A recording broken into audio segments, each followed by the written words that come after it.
Think about what you did in your free time when you were 8 years old. Maybe you played with Barbie dolls or toy cars, Pokemon cards or Legos. Unlike my second grade classmate, who one day in class described to the rest of us a pornography video he had watched the previous night. As shocking as that may seem, that is becoming a sad new reality for younger generations. As more and more young children gain access to the internet through smartphones, this seemingly uncommon occurrence is becoming more and more common. I am here today to illustrate the dangers smartphones pose to children and to provide solutions to this detrimental trend. To begin with, we need to talk about how smartphones affect their users. Things like video games or social media are intended to provide quick, repetitive dopamine hits to the brain. This can cause addiction-like effects in users. In fact, the same pattern of dopamine spikes is found in many illicit substances nowadays. A 2019 study in the UK found that 23% of kids and teenagers use smartphones to problematic degrees, a much higher percentage than their adult peers. This growing addiction may be almost impossible to break, given the prevalence of owning smartphones in modern society and the stigma about owning them among kids. Kids that own smartphones are seen as cool, adult, or just generally responsible among their peers. Additionally, and much more worryingly, addictions to smartphones have been observed to cause several negative symptoms, such as decreased impulse control, reduced emotional maturity, and heightened levels of anger or frustration. These issues can persist for years on end, leading to long-term problems with social interaction and behavior.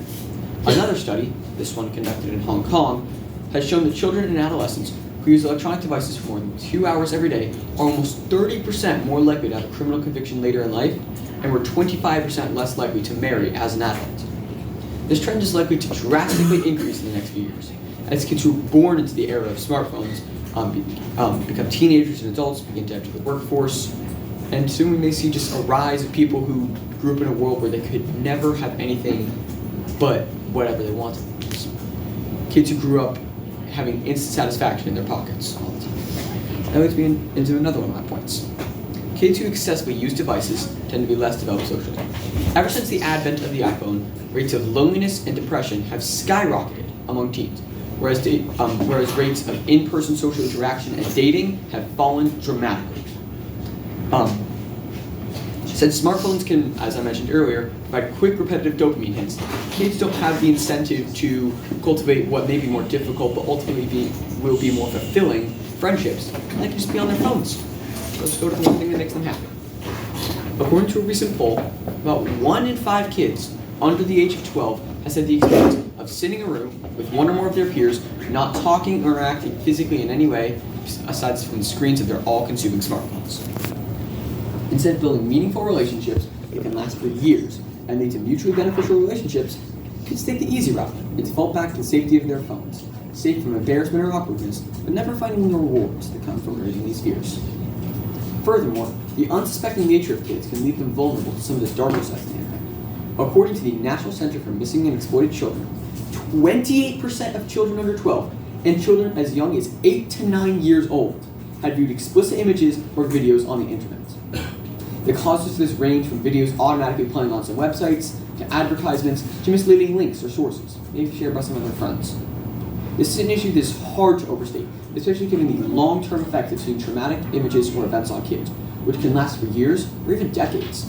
Symptoms like separation anxiety, persistent nightmares, and depression can persist for years, leading to heightened chances of alcohol or drug use later in life. Children may be scarred for years and may even require therapy or other emotional assistance in order to lead some semblance of a normal life.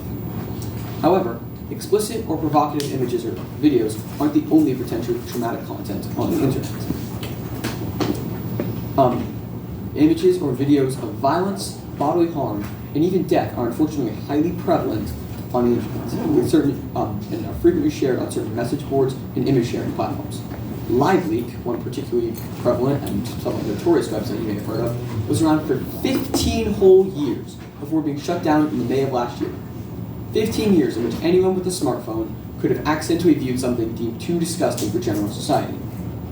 And in some extreme cases, some hackers or bad actors tried to trick or force kids into viewing these inappropriate files.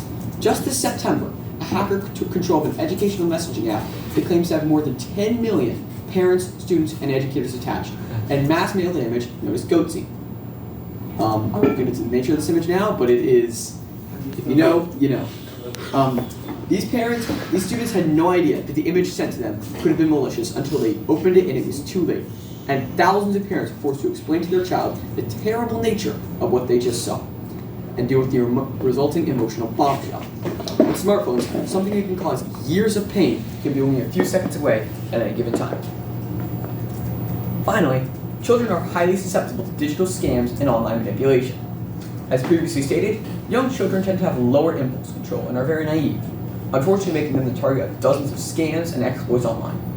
Several common examples include video game microtransactions, predatory or virulent apps, fake giveaways, and influencer manipulation, all trying to trick kids into sending them money without the oversight of more experienced parents or guardians.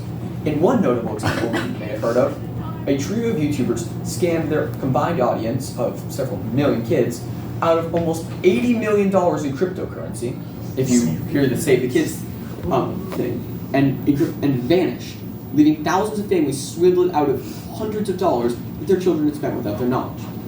This terrible event, however, is just the latest in a long line of influencer scams. Over the last 5 years, over $20 billion has been lost to scams in the United States alone, mostly by children and the elderly.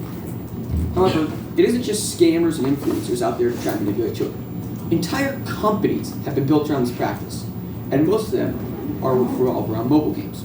Kids see a flashy advertisement and decide to download a game, only for advantages to be granted to those who pay money for various upgrades or abilities.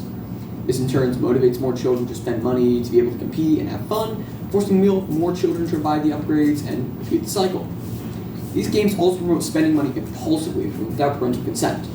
As long as children have access to smartphones, it's all too easy for them to spend their parents' money without their knowledge. There are several documented cases of kids spending hundreds or even thousands of dollars on extremely popular games like FIFA, Fortnite, Roblox, Clash of Clans, and more.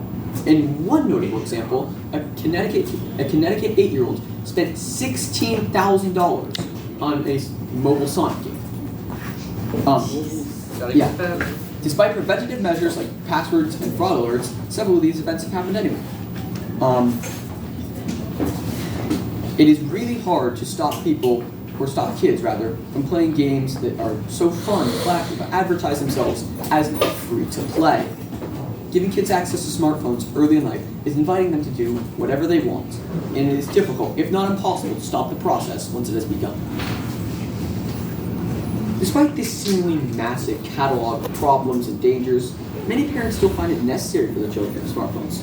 They can be used to contact the parent if an unexpected problem or emergency arises, how the kids learn more and trade their time secrets, and fit in among their peers.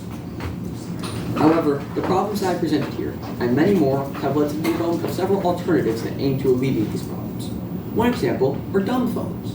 These are smartphones that have been hacked to only provide the most basic functions of calling and texting, and don't allow any internet access, and just physically can't allow any internet access outside of that. Another proposed alternative are limited cell phones, which only allow phones to call or message others and provide no internet connection for downloading, uploading, or viewing online content. Both of these substitutes aim to solve the many problems of smartphones, and are gradually becoming more and more common among younger generations. Whether or not they will solve the myriad of problems facing modern smartphones and their underage users remains to be seen. My time is up. Thank you.